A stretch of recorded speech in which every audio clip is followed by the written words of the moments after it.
వాడి next target నువ్వే అని ఎలా చెప్పగలుగుతున్నావు? డాక్టర్ రమ్య ఫారెన్సిక్ పెథాలజిస్ట్గా వర్క్ చేయగా లాయర్ విష్ణు ఎవిడెన్స్ని అప్రూవ్ చేసిన కేస్, నేను ఇన్వెస్టిగేట్ చేసిన కేస్. Catherine Emmanuel. ఆ కేసు మన బ్రాంచ్కి మెయిన్గా అసైన్ అవ్వడానికి కారణం శివానంద్ కేసు వేసి పోరాటం చేయడమే. యా యా యా ఇమాన్యుయల్, అతని భార్య architect couple. Exactly sir. Yeah, బాగా డబ్బున్న వాళ్ళు. క్యాథరిన్ వాళ్ళ ఒక్కగానొక అమ్మాయి. సంతోషమైన కుటుంబం.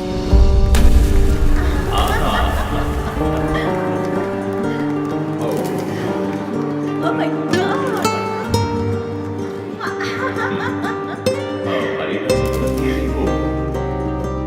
ఆ ఇంట్లో ఓ పనివాడు ఉండేవాడు, పేరు మరియదాసు. పనివాళ్ళ కాకుండా కుటుంబంలో ఒకడిగా కలిసిపోయాడు. వంట పని చేయడం, ఇంటి పని చేయడం, క్యాథరిన్ని స్కూల్కి డ్రాప్ చేయడం అన్నీ వాడే చూసుకునేవాడు.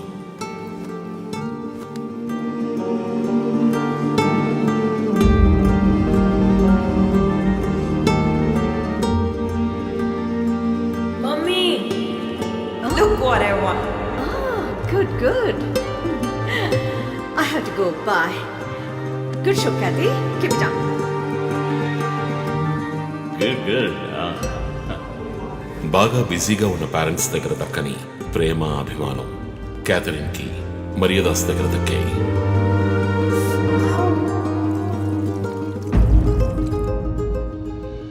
కానీ ఒక్క రాత్రిలో ఆ కుటుంబం చిన్నాభిన్నమైపోయింది. క్యాథరిన్ హత్యకు గురైంది. మరియదాసు పరారయ్యాడు. ఇంట్లో ఉన్న డబ్బు, నగలు దొంగిలించబడ్డాయి.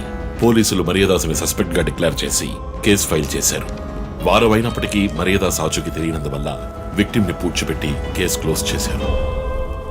2 వారాలు అంతా సర్దుమణిగింది.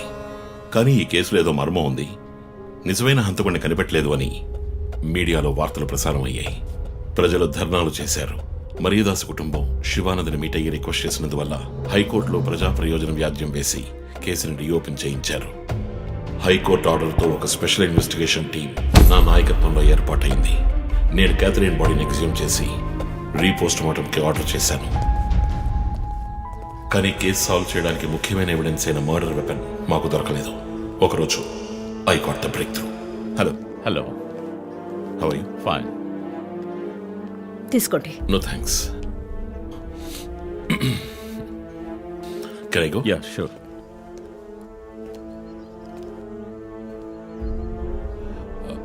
ఓ, మీరు గోల్ఫ్ ప్లేయరా? Yes, sir. ఏ క్లబ్లో ఆడుతున్నారు? గచ్చిబౌలి క్లబ్లో. నేను race club player. Just beginner. మీ అంత కాదులేండి. అడిగిన ప్రశ్నలకు మాత్రం ముక్తసరిగా సమాధానం చెప్పారు. కూతుర్ని పోగొట్టుకున్న దుఃఖంలో ఉన్నారని నేను పెద్దగా పట్టించుకోలేదు. అప్పుడే ఒక విషయం గమనించాను.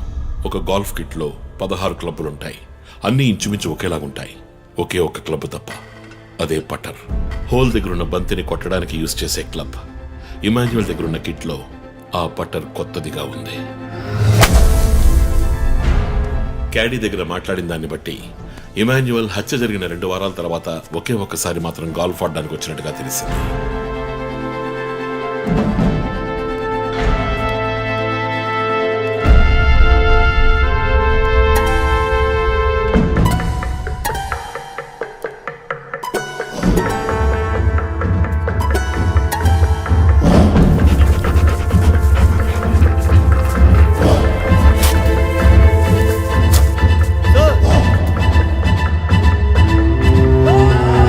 అనుమానం వచ్చిన చోట తవ్వగా దొరికిన గోల్ఫ్ పట్టర్ మేక్, ఫింగర్ ప్రింట్స్ బట్టి చూస్తే అది ఇమాన్యువల్ కి చెందిన మిస్సింగ్ పట్టర్ గా తేలింది. ఫోరెన్సిక్ ల్యాబ్ ఎగ్జామినేషన్ లో మేము వెతుకుతున్న మర్డర్ వెపన్ అదేనని నిర్ధారణ అయింది. డిఎన్ఏ రిపోర్ట్ లో 2 ముఖ్యమైన ఆధారాలు దొరికాయి. ఫస్ట్, క్రైమ్ స్పాట్ లో క్యాథరిన్ మాత్రమే కాదు, మరియదాసు రక్తం కూడా ఉంది. సెకండ్లీ, దొరికిన గోల్ఫ్ పట్టర్ మీద ఉన్న బ్లడ్ ట్రేసెస్ మరియదాసువి. సో మరియదాసు మిస్ కాలేదు, మర్డర్ చేయబడ్డాడని కనిపెట్టాను. పెథాలజీ రిపోర్ట్ ప్రకారం ఆ అమ్మాయి చనిపోవడానికి ముందు సెక్స్ లో పాల్గొన్నట్టుగా కన్ఫర్మ్ అయింది. స్పర్మ్ డిపాజిట్ లో ఉన్న డిఎన్ఏ మరియదాసు డిఎన్ఏతో మ్యాచ్ అయింది. కేసు సాల్వ్ చేసేసాం.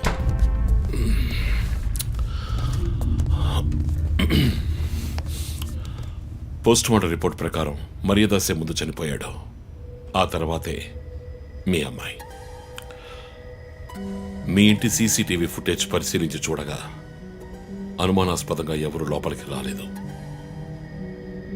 కానీ ముఖ్యంగా మరియదాసు డెడ్ బాడీ మీ ఫామ్ హౌస్ లో దొరికింది. పార్టీ క్యాన్సిల్ అయితే ముందే చెప్పకర్లా? Big waste of time. ఛ!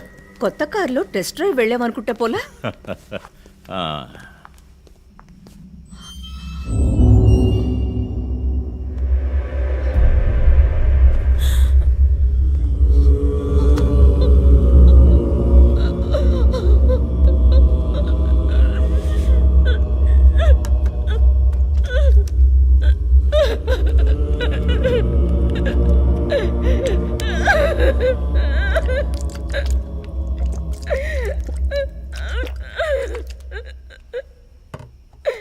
నన్ను క్షమించండి అమ్మా.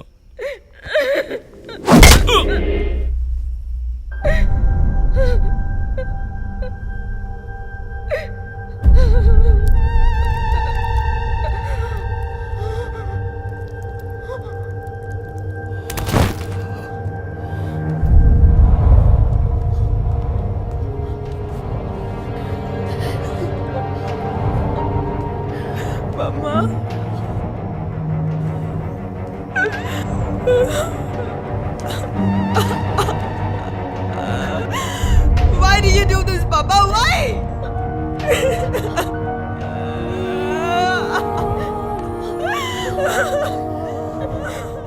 నీకేం తక్కువ చేశాం కదా? నీకేమైనా పిచ్చి పట్టిందా? చూడు, నువ్వు చిన్నపిల్లవి. నీ మంచి కోసమే చెప్తున్నాను. అంతా మేము చూసుకుంటాం.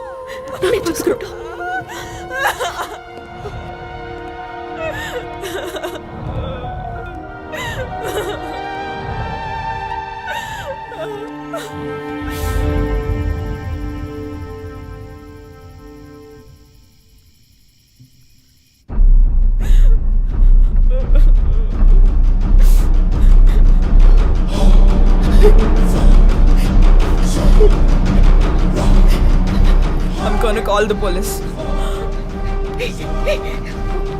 వద్దు. Mom, please leave me. వద్దు. Do something. Stop her. Kathy, Do పోలీసులు something. చెప్పొద్దు. Stop her. I told you to stop.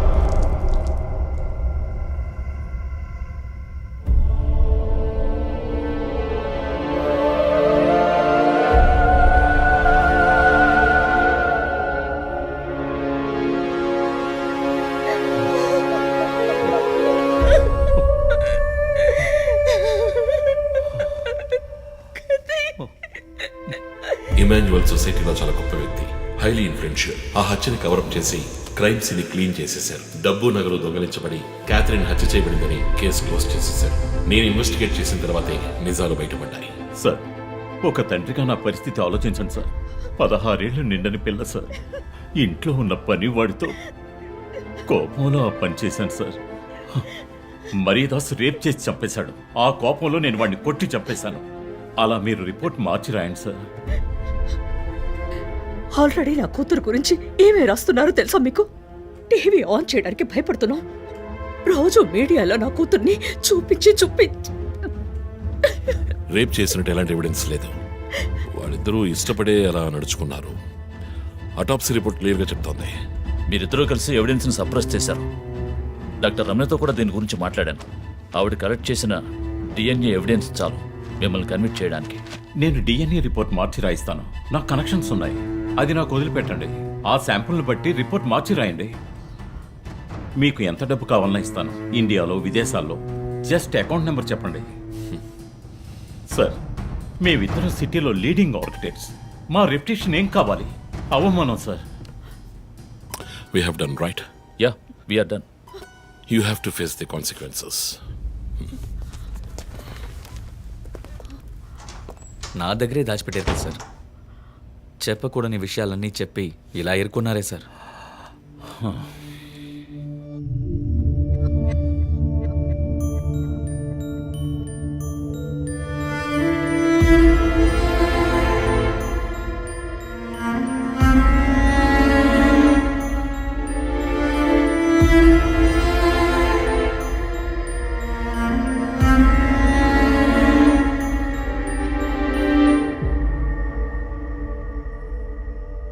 Catherine వయస్సు మనల్ని అర్థం చేసుకోలేదు. అడిగిందల్లా కొనిచ్చాం. డబ్బు ఖర్చు చేసామే కానీ కొంచెం టైము ఖర్చు చేసి ఉండాల్సింది.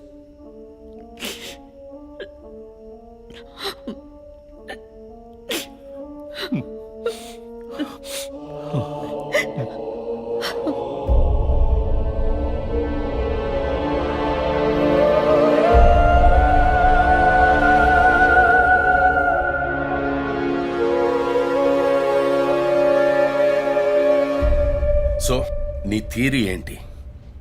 శివానంద్, డాక్టర్ రమ్య, విష్ణు, ఆ తర్వాత నేను, మా నలుగురిని కనెక్ట్ చేసే కేసు ఇది. ఈ కేసు వల్ల బాధించబడ్డ ఎవరో ఒకరే సస్పెక్ట్. ఎవరు? ఆ కుటుంబంలో అందరూ చచ్చిపోయారు కదా. రిలేటివ్స్, వాళ్ళ చావు వల్ల బాధించబడ్డ ఎవరైనా ఒకళ్ళు. వాళ్ళు చచ్చిపోయి 3 ఏళ్ళు అయింది. ఇన్నాళ్ళు లేనిది ఇప్పుడు ఎందుకు జరుగుతోంది? I'm not convinced. Sir, investigation చేస్తేనే కదా sir. Ranjith, I'm sorry, I have to do this. ఇక నుంచి ఈ కేసు నేను తీసుకుంటున్నాను. మీరిద్దరూ నాకు రిపోర్ట్ చేయండి. Sir please sir. నువ్వు పర్సనల్ గా ఇన్వాల్వ్ అయ్యావు. నీ జడ్జ్మెంట్ సరిగ్గా ఉండదు. నీకు పార్కిన్సన్స్ ఉందని నా దగ్గర దాచడమే తప్పు. ఆ రోజు ఏమైనా అయి ఉంటే? సార్, నేను ఇన్వెస్టిగేషన్ లో ఉండి తీరాలి సార్. ఉంటావు, కానీ ఫీల్డ్ వర్క్ లో కాదు. Vandana, I'm ready to meet the press.